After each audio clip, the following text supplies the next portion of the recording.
So when you're given a coding strand of DNA and you need to translate it into amino acids, the first step is to transcribe the DNA into mRNA, and since you're given the coding strand, you just have to swap out the T's for U's. So then I used my coding dictionary and I found which amino acids these codons code for. So we're going to be talking about point mutations, and that's when a single nucleotide is mutated. So the first type of point mutation is a missense, and this is when one of the nucleotides in a codon is mutated and it changes the amino acid that it is coding for. And the best way to find these is to look along the DNA and find the first point of difference, which in this one is right here.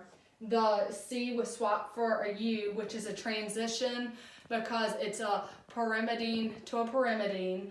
And as you can see, the non-mutated mRNA coded for A, but the mutated now codes for V. The second type is a silent mutation, and this is when one of the nucleotides in the codon is mutated, but it still codes for the same amino acid. And an example of this here is right here, because the C was mutated to a U, and once again that's a transition because it's from a pyrimidine to a pyrimidine, but even the original strand and the mutated strand still code for the same amino acid N. So the third type of point mutation is nonsense, and this is when a codon that's usually coding for an amino acid, one of its nucleotides is mutated and now it codes for a stop codon. So as you can see here, the first point of difference is right here. The G was swapped for an A, and that's a transition because it's a purine to a purine. And the non-mutated mRNA coded for an amino acid W, but now the mutated one codes for a stop codon.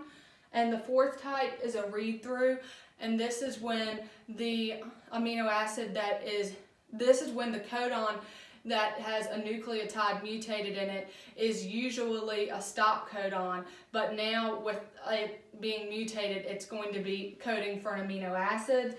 And the example of that is right here. The G was swapped out, the U was swapped out for a G, and it originally coded for a stop codon, and now it codes for an amino acid. And this is a transversion because it was from U to G, which is a pyrimidine to a purine, and the amino acid sequences continue on.